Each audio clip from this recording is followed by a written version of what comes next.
All right, Ruthless fans, hope everyone is doing well. You probably won't be after receiving this news, but a couple hours ago, so basically around close to midnight on the 12th, so it's the 13th now when I'm recording this, so it's officially Thursday. Melissa L. Williams, aka Ruth, Denise, whichever one you prefer, posted on her Instagram stories Ruthless is coming, or Ruthless will be back in November. And as soon as I saw it, I instantly commented saying, dang, this hiatus is going to be longer than a CVS receipt. And she laughed because, well, it was funny. But here's my thing. I don't think that's a good idea. And I'll tell you why. But before moving forward into the video, go ahead and hit the thumbs up button to show you like the video. Hit subscribe, click the bell notification icon and select all. That way you don't miss out whenever I post content to the channel. Follow me on social media. Links are in the description below. And just hold on. Just seriously hold on to your seats, because before doing this video, I sat down and I did some comparing and contrasting, trying to figure out, okay, now when did the show go on break last year versus this year? Obviously, season 1 had about just about 3 episodes more than season 2, if I'm not mistaken. We'll see. Dang it, here I am talking about I did research and I forgot to get one key detail. But either way, last year Ruthless went on their mid-season.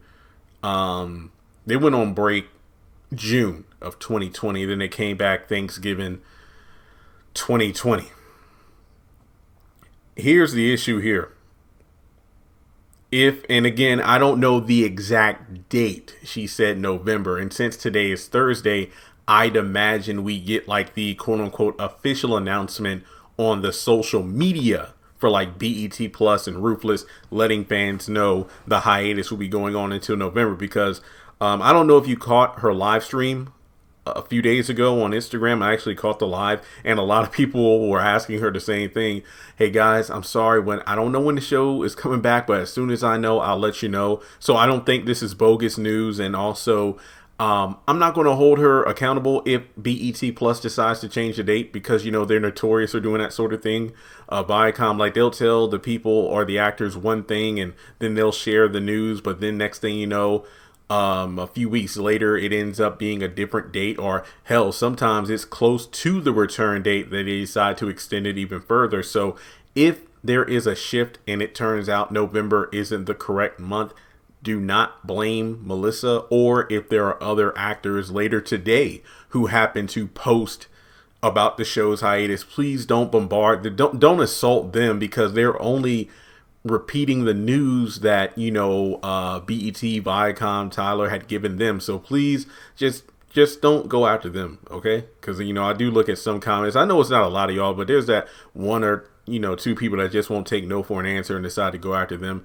But in any case, I did some math here, and we'll start with the Oval. Basically, we know that the show's coming back July 20th, picking up episode 14. Season 2, like Sisters, is only 22 episodes long. So theoretically, and keep in mind, I'm not accounting for any sort of double up on episodes. Let's just assume we get 1 episode per week between episode 14 and 22. If the Oval comes back without any sort of doubling up on episodes, without any sort of mini hiatus, the Oval Season 2 Part 2 will be running from July 20th all the way to September 14th. So that'll be the end of Season 2 of the Oval. Now, if Ruthless follows what it did last year and comes back in November on Thanksgiving, on a Thursday, then that means Ruthless Season 2 Part 2 will be picking up on November 25th. And I don't see why they wouldn't continue to do what they've always done, which is after the show has been on hiatus, they give us 3 for the price of 1. So we'll be getting episodes 10, 11, 12 during the same Thursday. And then, of course, season 2 is 19 episodes. So episodes 13 through 19, again, assuming there's no breaks or anything, Ruthless Season 2 will be going from November 25th all the way to January 13th. in hindsight, that's not bad at all, considering the fact that we know that Sister Season 3 will be starting on June the 9th, and obviously they're not going to show every single episode. I'd imagine that, the first part of Season 3, which I also believe is 22 episodes like Season 2, if I'm not mistaken, we'll probably be done with, a good chunk of episodes, almost to the point where that show will be going on hiatus around the time or maybe a couple of weeks after the Oval comes back for Season 2, Part 2. Now, here's my only concern here, because again, there's plenty of Tyler Perry content on the way, between Assisted Living, House of Pain, 2 seasons, the ones that are coming up in a couple of weeks, as well as the seasons already filmed and renewed after that. And the Oval Season 3 has been filmed. Sister Season 3 is coming soon. Ruthless Season 3 was filmed a while ago. So a lot of these shows already have their seasons accounted for. Bruh Season 3, I believe, has been filmed. There has been not that. I haven't seen a lot of the actors post about Bruh Season 3 filming. They've posted about being in Atlanta. Some of them have gotten vaccinated at Tyler Perry Studio. So I assume that we'll be hearing about Season 3. But regardless, looking at the Oval and Ruthless, my biggest concern is the fact that will it even matter when it comes to watching Ruthless? This sounds like just ridiculousness coming from me of all people, because I've been a strong advocate for Ruthless being, one of Tyler's greats. My favorite show of 2020, from the Tyler Perry production line, if you will. But I think this is not a good move because of the fact that the Oval will be far and away ahead of the events of Ruthless.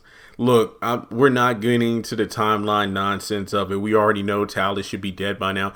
And side note, I've noticed this. Some people have brought it to my attention. Look, I'm not the social media police, and I'm not going to, report people unless it's on my specific pages and groups. But try not to harass the actors and actresses on the show. I know some people told me, it's like, man, Jeremy, Tally, I see a bunch of people on her different posts, this song. Why is Tally still alive? Why is Tally still alive? I don't know. She doesn't know. These actors go on these shows and they perform the scripts that they're given. So, I don't know. She doesn't know. So please just keep that in mind.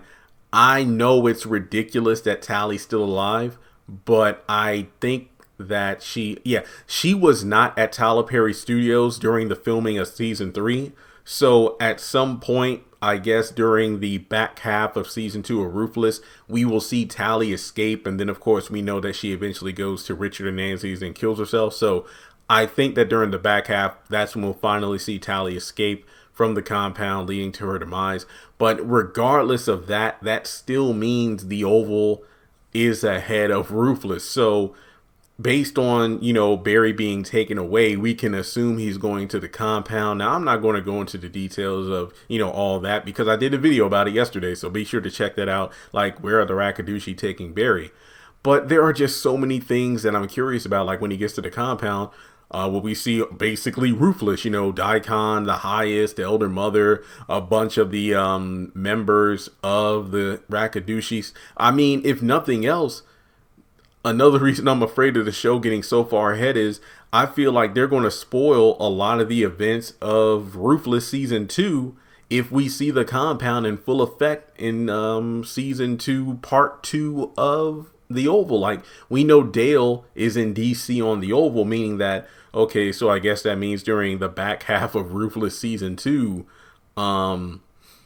Dale is going to move from DC. Tally's going to, go and, leave to go to DC to Richard and Nancy's house. And there are just so many things that I feel like will be tainted or revealed where it's like, well, damn, let's say in the middle of August on the Oval, we see a bunch of Ruthless stuff within the series of the Oval. So it's like, oh, wow. So that mystery from, let's say, Ruthless Season 2, Episode 4 has been unveiled during the Oval season 2, episode 19. So what the hell the point of watching Ruthless? So I think this is working against the show for a lot of reasons. Now, don't get me wrong. I think Ruthless is getting a lot of traction on BET, in terms of the network, not BET Plus, because if I'm not mistaken, this week they showed what was the season 1 mid-season finale, like we did back when it aired on BET Plus, or excuse me,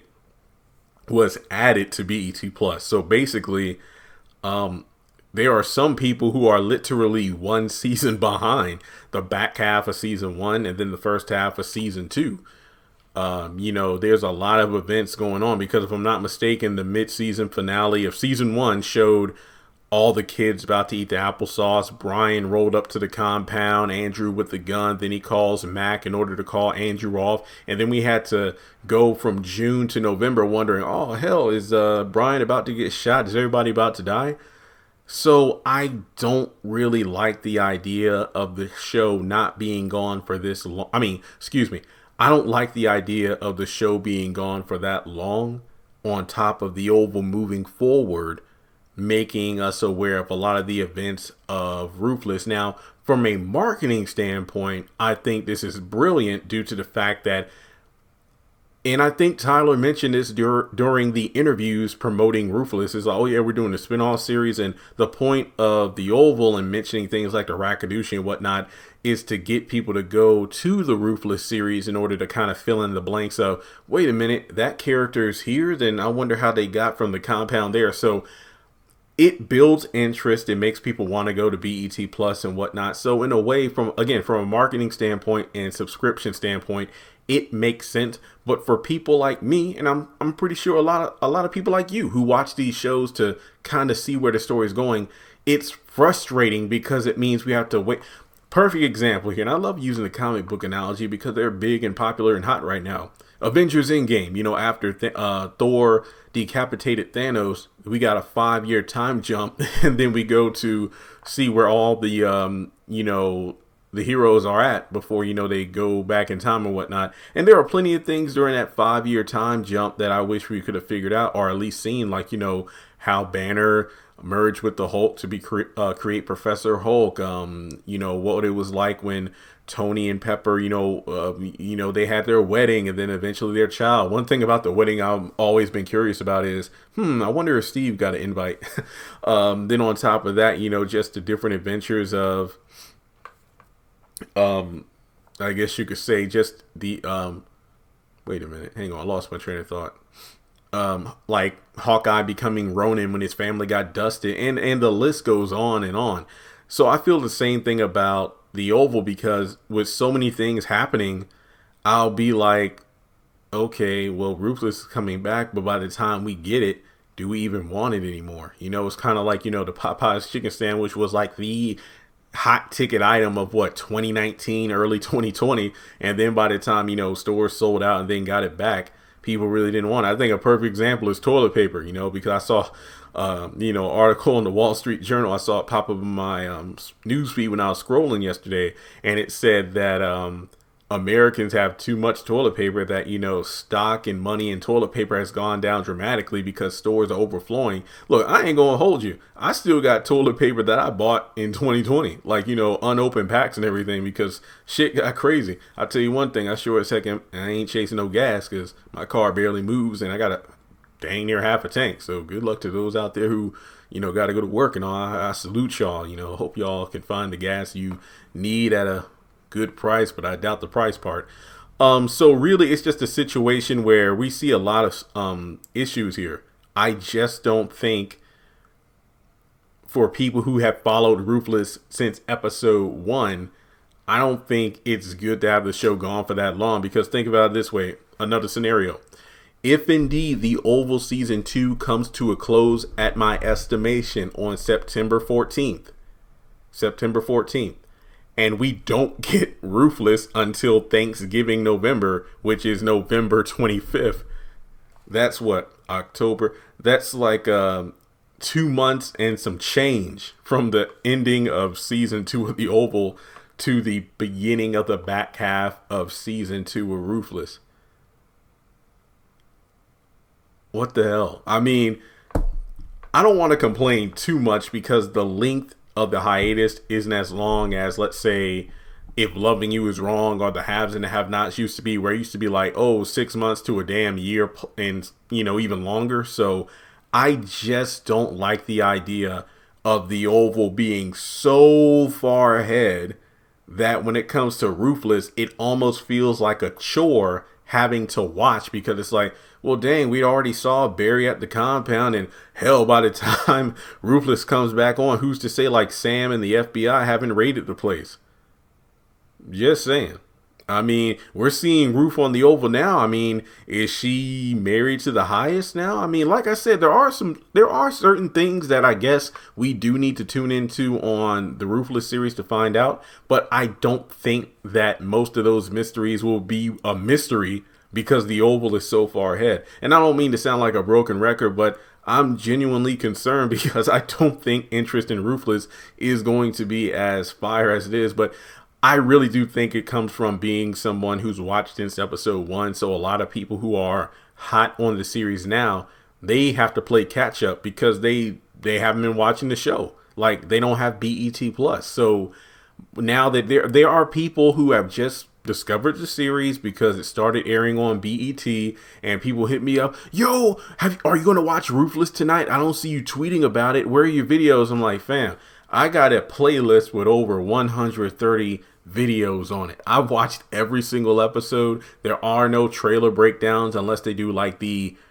overall this season on Ruthless, or they do a trailer about the shows coming back, and that's it. Everything else is just literally discussion and theory videos outside of the review. So I think they actually do have previews for Ruthless on BET though. Like, next time on Ruthless, they don't have it on BET Plus, I'll tell you that. But let me know your thoughts in the comment section below. I'm mad we gotta wait this long in order to find out what the hell happened to the person who got shot in the shower. Was it Sarah? Was it someone else? And who was the shooter? So with that being said, let me know your thoughts in the comment section below. And just know that since the show isn't returning until November, there's literally no excuse for anyone here to not have caught up on Ruthless by the time it comes back. If you don't have a BET Plus subscription, I'm sure you have somebody in your friend or family group who has it. Just watch it. You got plenty of time. There's no excuse. What you got? Okay, again, let me just figurize Thanksgiving. So let's say May, June, July, August, September, October. You got damn near 6 months to watch all of Ruthless. Well, basically, if you've only been watching BET, the back half of season 1, the first half of season 2. And if you don't want to watch them, just watch my playlist. I got videos of every single episode review. So I hope you fill in the gaps there. I'm not making any money from BET Plus. So thanks so much for tuning in. If you want to donate to the channel, feel free to do so on PayPal or Cash App. And with that being said, I'll talk to y'all soon.